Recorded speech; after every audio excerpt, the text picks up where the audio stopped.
আজকের ভিডিওতে তোমাদের এসএলএসটি এক্সামের একটা টপিক হিউম্যান ফিজিওলজি সংক্রান্ত, সেটা হচ্ছে নার্ভ মাসেল ফিজিওলজি নিয়ে আলোচনা হবে।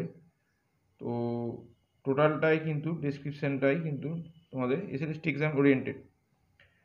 তো এখানে তোমাদের তিনটে বিষয় নিয়ে আজকে ভিডিওতে আলোচনা করা হয়েছে। একটা হচ্ছে নার্ভ, তার বেসিক বিষয়টা কি, তার সঙ্গে তার classification based on function with few example.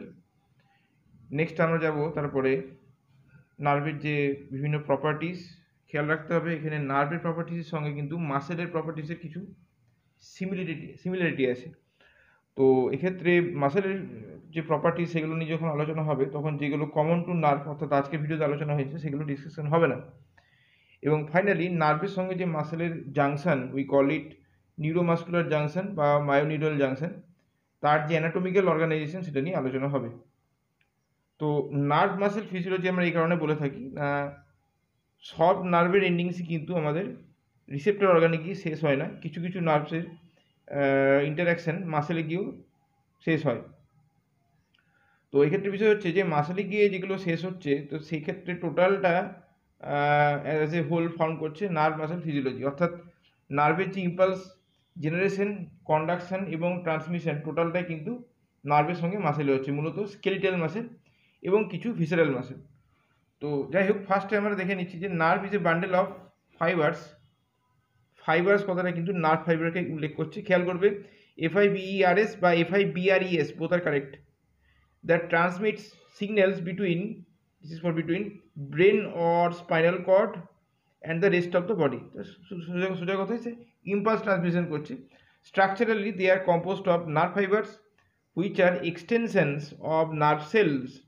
তো নার্ভ সেল মানে আমরা সকলেই জানি সিন্স ক্লাস 10, সেটা হচ্ছে that is indicating to neurons, and they are surrounded by protective layers of tissue and fat, mainly কিন্তু এখানে fibroblast.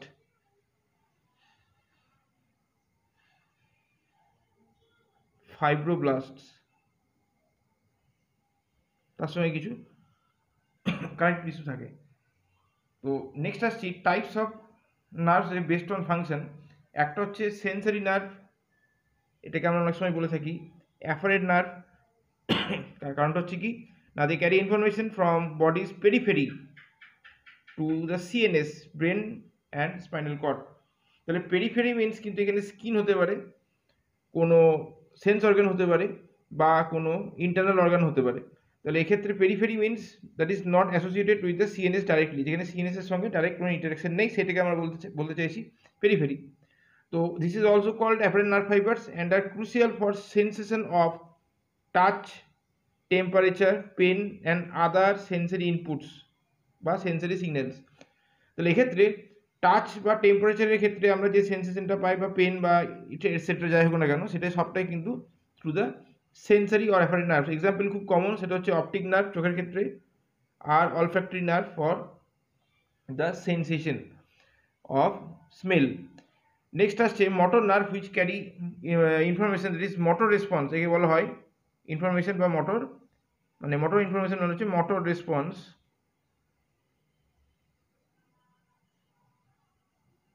From CNS to body's periphery. তাহলে আফটার অল সেন্সারি নার্ভ যখন CNS এ পৌঁছালো ইনফরমেশনটা নিয়ে, সেটা after processing that will be transfer to the body's periphery from the CNS through the motor nerve. এই জন্য একে বলা হয় ইফারেন্ট নার্ভ। খেয়াল করবে ইফারেন্ট স্ট্যান্ডস ফর এক্সিট, অর্থাৎ যে সেন্সেশনটা এক্সিটের দিকে যাচ্ছে, অর্থাৎ পেরিফেরি অর্গানের দিকে যাচ্ছে, তাকে আমরা বলে থাকছি motor nerve. Usually the responding the body's periphery relates to the usually the responding cells, কোনো সেল যদি হয় সেটা হতে পারে অর্গ্যানস, হতে পারে মাসেলস, হতে পারে বা গ্ল্যান্ডস হতে পারে। কমন এক্সাম্পল হচ্ছে oculomotor, the third cranial nerve, trochlear, fourth cranial nerve, hypoglossal, পিউরক্র্যানিয়াল নার্ভ। কিছু টেক্সট বইয়ে এই ট্রক্লিয়ার আর হাইপোগ্লসালকে মিক্সড হিসেবে উল্লেখ করেছে। সেক্ষেত্রে কিন্তু খেয়াল করবে মিক্সড নার্ভ হলেও তার মেন যে অ্যাক্টিভিটি সেটা that is the carriage of motor response. আর ফাইনালি হচ্ছে the mixed nerve, they contain both sensory and motor fibres. তো এখানে মিক্সড নার্ভ তখনই বলবো যখন সেন্সারি আর মোটর রেসপন্সের বা সেন্সারি আর মোটর অ্যাক্টিভিটি ইকুয়ালি থাকবে। যদি কোনো একটা বেশি থাকে তখন তাকে আমরা কিন্তু মিক্সড নার্ভের যে ক্লাসিফিকেশন বা মিক্সড নার্ভের যে ক্লাস তার মধ্যে ডাইরেক্টলি ফেলবো না। তা they have the ability to transfer signals both way, দুদিকে যেতে পারে, মানে CNS to periphery, periphery to CNS. তার মধ্যে খুব উল্লেখযোগ্য হচ্ছে ট্রাইজেমিনাল, ফেসিয়াল আর ভেগাস। ভেগাসটা হচ্ছে লংগেস্ট ক্যানিয়াল নার্ভ। ক্যানিয়াল নার্ভের যখন আলোচনা হবে বা শর্টস ভিডিও দেবো সেখানে তোমরা দেখতে পাবে। এনিহাও, তো এখানে মিক্সড নার্ভের মধ্যে যে crucial function, that is the integration of signals. সিগন্যালসের মধ্যে কিন্তু রয়েছে, বোঝাতে চাইছি, sensory plus motor signal.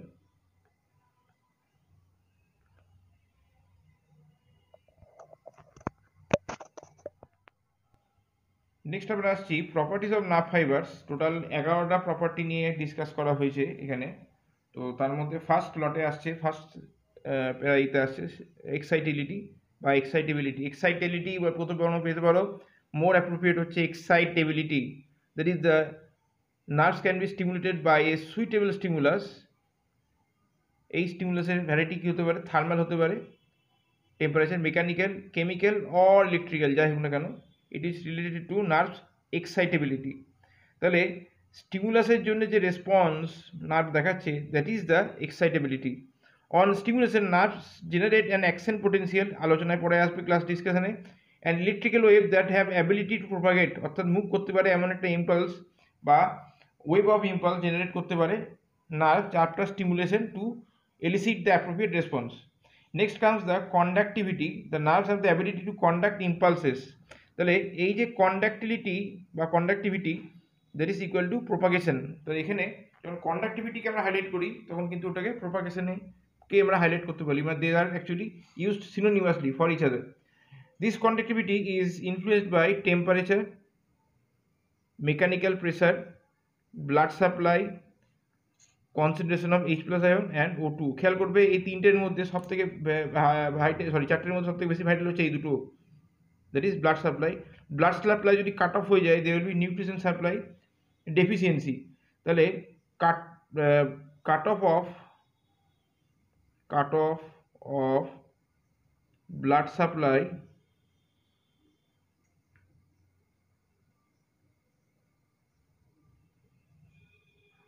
can lead to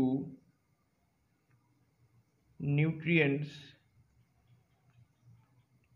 deficiency।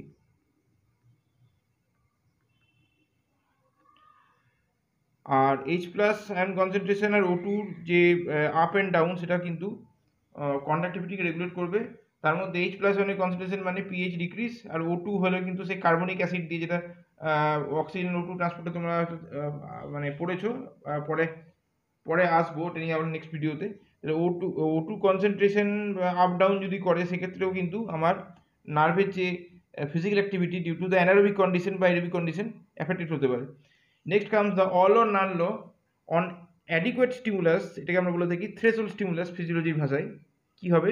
A single nerve will give a maximum response on withdrawal or sub stimulus. অর্থাৎ যদি আমি স্টিমুলাসটাকে অ্যাডিকুয়েট স্টিমুলাসটাকে উইথড্র করে দিই বা স্টিমুলাসটা সাফিসিয়েন্ট না হয়, that is called sub threshold stimulus, there will be no response, এর মধ্যে কোনো রেসপন্স হবে না। তাহলে either full response, all response, or no response, or none response at all. তাহলে এক্ষেত্রে কিন্তু এই প্রপার্টিটা খেয়াল রাখবে শুধুমাত্র সিঙ্গেল নার্ভের ক্ষেত্রে অ্যাপ্লিকেবল। যদি কম্বিনেশন অফ নার্ভ হয়ে যায়, নার্ভ ফাইবার অনেকগুলো হয়ে যায়, তাহলে কিন্তু এই জিনিসটা ভ্যারিয়েশন হয়ে যাবে। অর্থাৎ ইন্ডিভিজুয়ালি একটা বান্ডিল অফ নার্ভ ফাইবারে কিন্তু অল অর নান রেসপন্সটা একটু অন্যরকম দেখাবে। Next come the reflective period, the period during which the nerve will not respond to a second stimulus when already excited. তাহলে ফার্স্ট আমি একটা স্টিমুলাস দিয়েছি, তাহলে ফার্স্ট স্টিমুলাসের থেকে আমি যখন আবার সেকেন্ড স্টিমুলাস দিচ্ছি, তাহলে ফার্স্ট স্টিমুলাসে ও অলরেডি তার যে স্টেট সেটা এক্সাইটেড স্টেটে রয়েছে, সে কিন্তু ফার্দার তাকে যদি আমি সেকেন্ডারি একটা স্টিমুলাস দিয়ে দিই তাকে কিন্তু রেসপন্স করবে না। তাহলে যে সময়টুকু পিরিয়ডের মধ্যে এর মধ্যে রেসপন্স করতে পারছে না, that is the refractory period. Next comes summation and adaptation.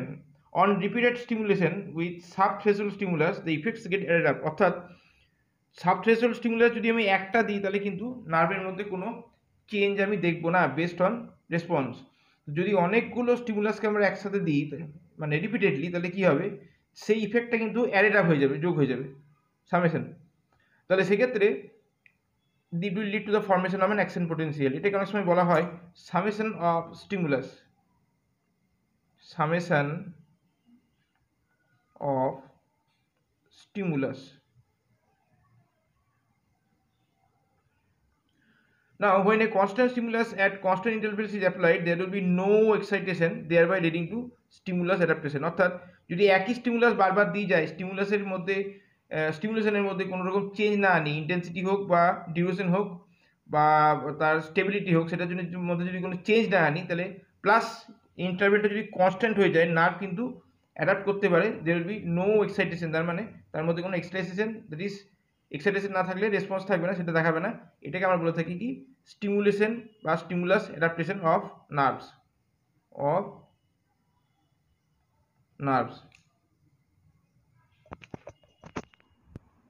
Next comes heat production. তো নার্ভ ফাইবার্সের ক্ষেত্রে কিন্তু যখন তারা কন্ট্যাক্ট করে স্টিমুলাস বা response, a substantial amount of heat is generated. This is due to the repeated stimulus and response cycle. তাহলে এখানে এই হিট রেসপন্স বা হিট প্রোডাকশনকে দুটো ওয়েতে ভাগ করা হয়। একটা হচ্ছে ইনিশিয়াল হিট, একটা হচ্ছে ডিলেড হিট। ইনিশিয়াল হিটটা কিন্তু 10% of the total heat produced and maybe due to the breakdown of ATP and creatine ফসফেটকে আমরা অনেক সময় সিপি দিয়ে ডিনোট করি। খেয়াল রাখার বিষয় হচ্ছে ক্রিয়েটিন ফসফেট হচ্ছে এটিপির কিন্তু সাবস্টিটিউট, অর্থাৎ এটিপি যখন ইউজড আপ হয়ে যাচ্ছে in both muscles and nerves, তখন কিন্তু রিজার্ভ যে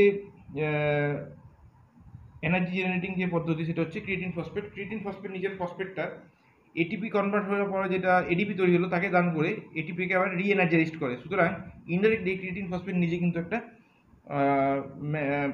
reservoir of energy, that is in reserve. আরটা হচ্ছে delayed heat, this is the 8.5 times, অর্থাৎ প্রায় 85% মোর দ্যান বা ওই কাছাকাছি আর কি, more than the initial hit.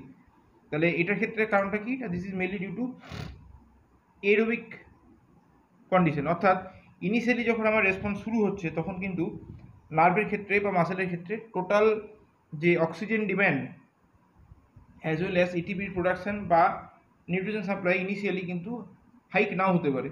তো আফটার এ সার্টেন টাইম সেক্ষেত্রে কিন্তু যখন আমার এরোবিক কন্ডিশনটা ফিরে আসছে তখন কিন্তু হিট প্রোডাকশনটা বেড়ে যাচ্ছে, that is the delayed hit.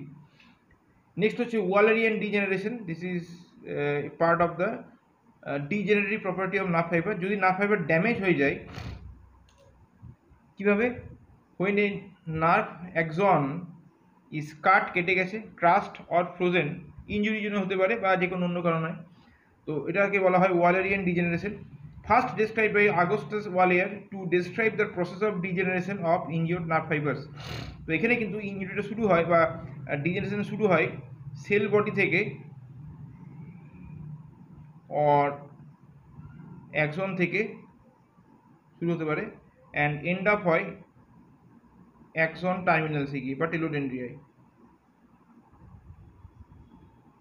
তাহলে যেখানে আমার ইম্প্যাক্টটা হয়েছে তার নিচের দিকে বা উপর দিকে, মানে আপস্ট্রিম বা ডাউনস্ট্রিম দুদিকে কিন্তু ডিজেনারেশন হতে পারে। This is known as Wallerian degeneration after the name of the ডিসকভারার।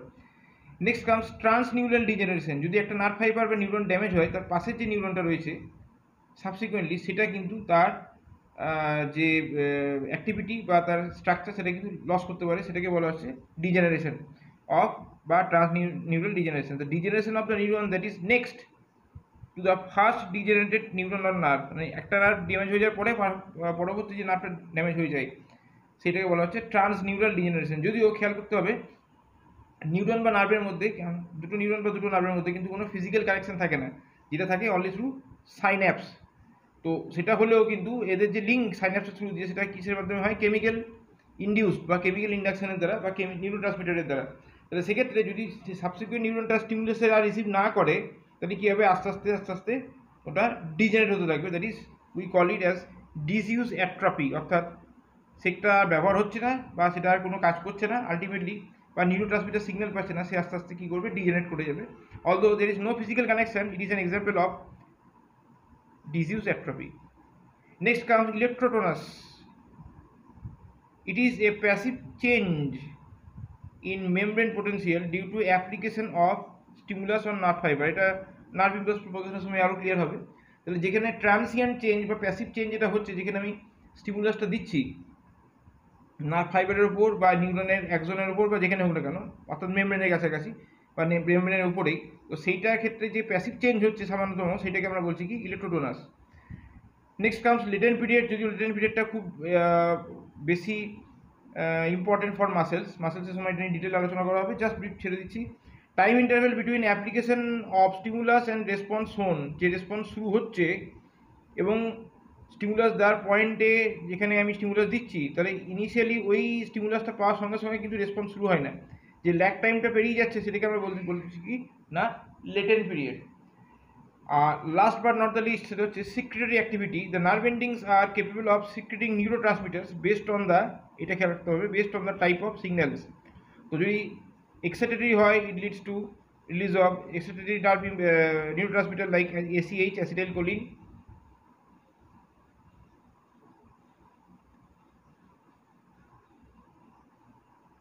আর যদি ইনহিবিটরি হয়, তাহলে ইনহিবিটরির ক্ষেত্রেও হতে পারে, সেটা হচ্ছে কি গাবা, পাবা, গামা অ্যামিনোবিউটারিক অ্যাসিড ইত্যাদি ইত্যাদি। তো অবশ্য গাবারও কিছু ব্যতিক্রম আছে, কিছু ক্ষেত্রে অ্যাসিটাইল কোলিনের মতনই কাজ করতে থাকে কিছু, বা করতে পারে কিছু CNS এর পার্টিকুলার জায়গায়। ভিডিও শেষ অংশে আমরা আসছি অ্যানাটমিক্যাল অর্গানাইজেশন অফ মায়োনিউরাল জাংশন, এটাকে বলা হয় নিউরোমাস্কুলার জাংশন।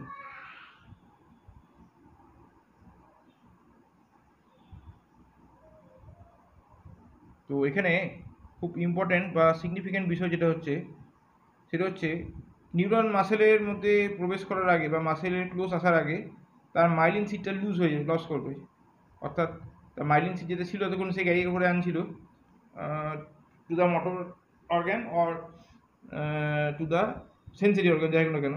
তো সেক্ষেত্রে কিন্তু যখনই সে মাসেলে ঢুকছে বা মাসেলের মধ্যে কাছাকাছি আসছে, you will lose the myelin sheath. তাহলে এখানে দুটো স্ট্রাকচার দেখানো হয়েছে, এই দিকটা হচ্ছে নিউরোনাল সাইট আর এই দিকটা হচ্ছে মাসেলের site.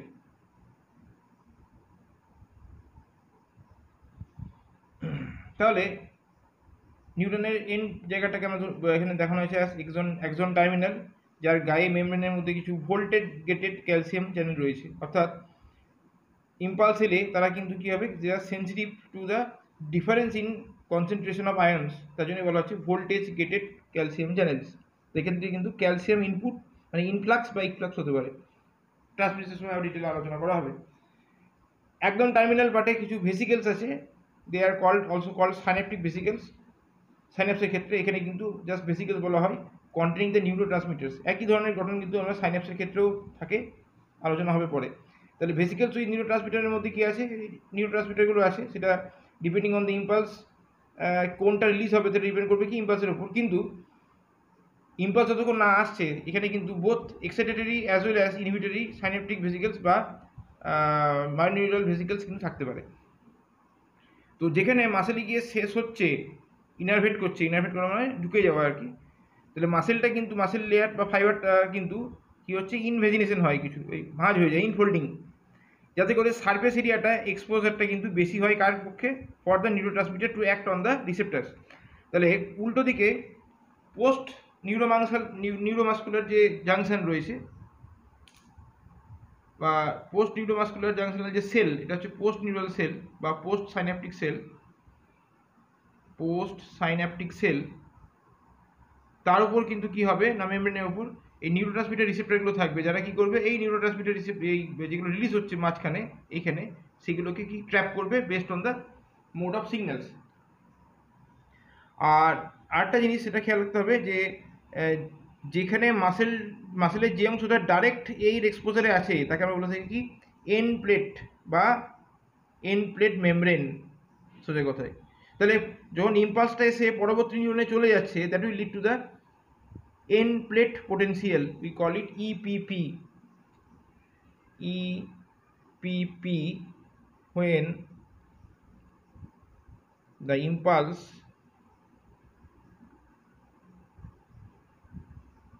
transfers to the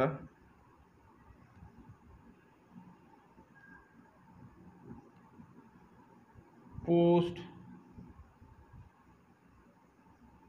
মায়োনিউরাল sell.